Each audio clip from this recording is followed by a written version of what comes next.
Russian military units are returning to their home bases. Indeed, our analysts indicate that they remain very much in a threatening position. And the fact remains, right now, Russia has more than 150,000 troops encircling Ukraine and Belarus and along Ukraine's border. An invasion remains distinctly possible. The United States and NATO are not a threat to Russia. Ukraine is not threatening Russia. Neither the U.S. nor NATO have missiles in Ukraine. We do not have plans to put them there as well. We're not targeting the people of Russia. We do not seek to destabilize Russia. To the citizens of Russia, you are not our enemy. And I do not believe you want a bloody, destructive war against Ukraine, a country and a people with whom you share such deep ties of family, history, and culture.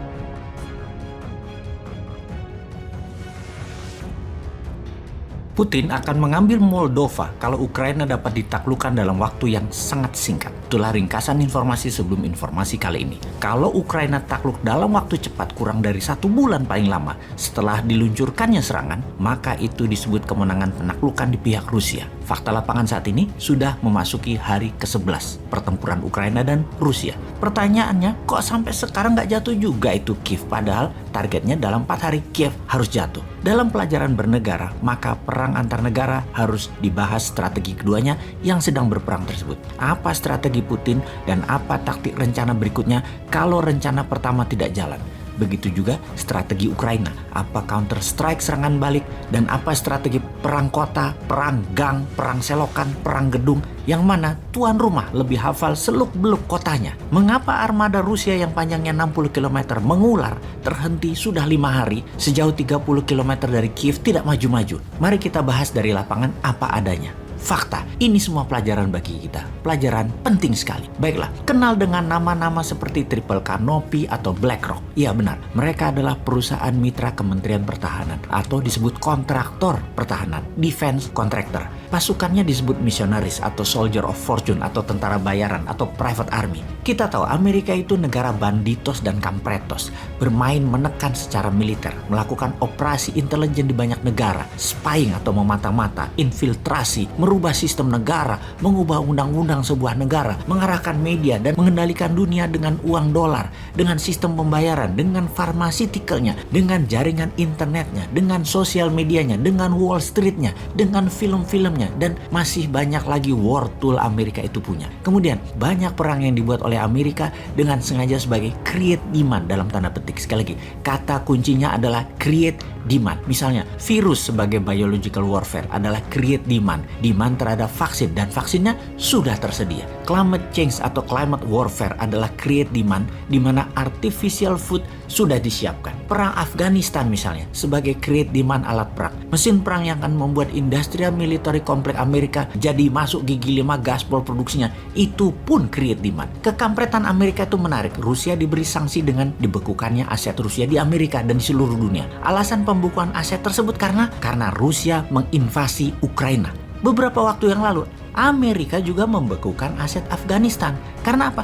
Karena Amerika menginvasi Afghanistan. Nah ini bingung kita. Coba bagaimana? Bingung kan kalian?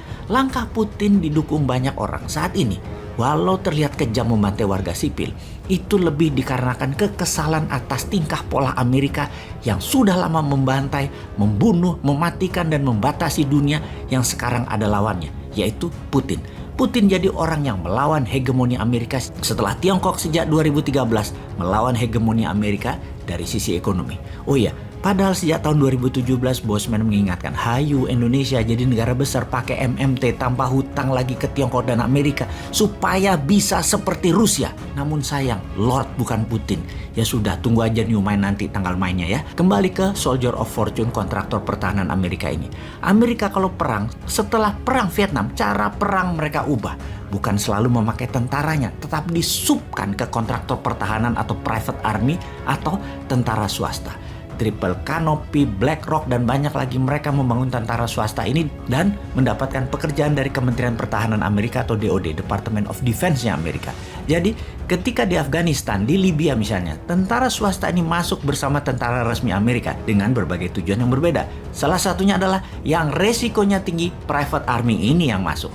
Jadi sekarang kita bicarakan mengenai tentara ini di Ukraina, Missionaries Army ini. Private Army saat ini dikirim NATO, ada yang dari Inggris, dari Amerika, dan negara NATO lainnya yang dalam 7 hari ini semakin banyak. Diperkirakan sudah 16.000 pasukan terlatih ini masuk. Dan juga dalam 2 bulan terakhir, Ukraina mendapatkan kiriman senjata, amunisi, shield pelindung tubuh, dan banyak lagi senilai lebih dari 21 triliun rupiah dari berbagai negara NATO, terutama Amerika, dan barang ini semua sudah masuk ke Ukraina.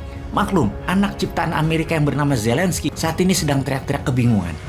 Oke, maaf, urusan anak Amerika ini kita bahas di video berikutnya. Sekarang kita bahas dulu para misionaris ini. Tentara bayaran ini nanti akan jadi gerakan insurgensi, gerakan perlawanan gerilya dalam kota. Inilah gerakan yang Putin paling tidak sukai karena membuat perang akan panjang.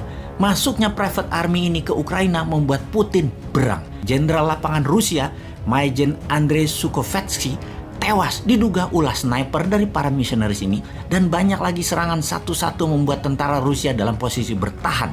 Apapun itu, kita harus terus belajar.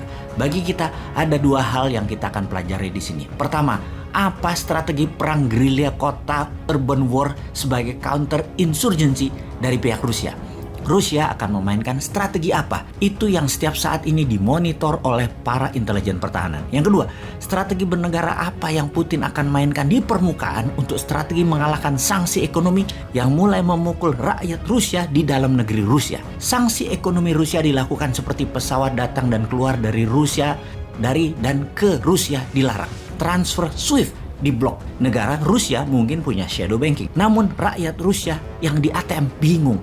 Tim olahraga, tim sepak bola Rusia yang rencananya akan main di Qatar 2022 dicoret, dan banyak lagi yang berhubungan dengan Rusia diblok. Bahkan Putin di dunia judo adalah dewan kehormatan tertinggi dicopot, diperkirakan oleh Bosman. Oke, jadi sesungguhnya apa yang nanti Putin akan lakukan di permukaan ini diperkirakan oleh Bosman ya, diperkirakan. Salah satu strategi yang akan memukul dunia balik adalah Putin membatasi produksi minyak Rusia dan tidak mengirim keluar Rusia kecuali ke Tiongkok. Akibatnya, karena keterbatasan suplai minyak dan demand yang menambah besar, maka harga minyak dunia ke harga tertinggi sepanjang masa, yaitu di atas $126 per barelnya. Apa efeknya kalau minyak ke $126 per barel? Bisa tumbang itu Amerika serta seluruh dunia karenanya. Putin intinya main sangar aja. Kalau kita, you're happy to correctly use the most strong and robust language to describe the crimes against humanity of Vladimir Putin, but you will not use the same strength of language when it comes to describing Israel's treatment of the Palestinians, when it is now being documented and detailed by 2 of the most respected human rights organizations in the world, and indeed has been alleged by dozens and dozens of non-governmental organizations, and to be honest, anybody who looks honestly at the decades of brutal, inhumane persecution of the Palestinians, successive assaults on Gaza, the annexation of their land and territory, the systematic application of apartheid rules, you don't want to even use the word apartheid. Never mind sanctions.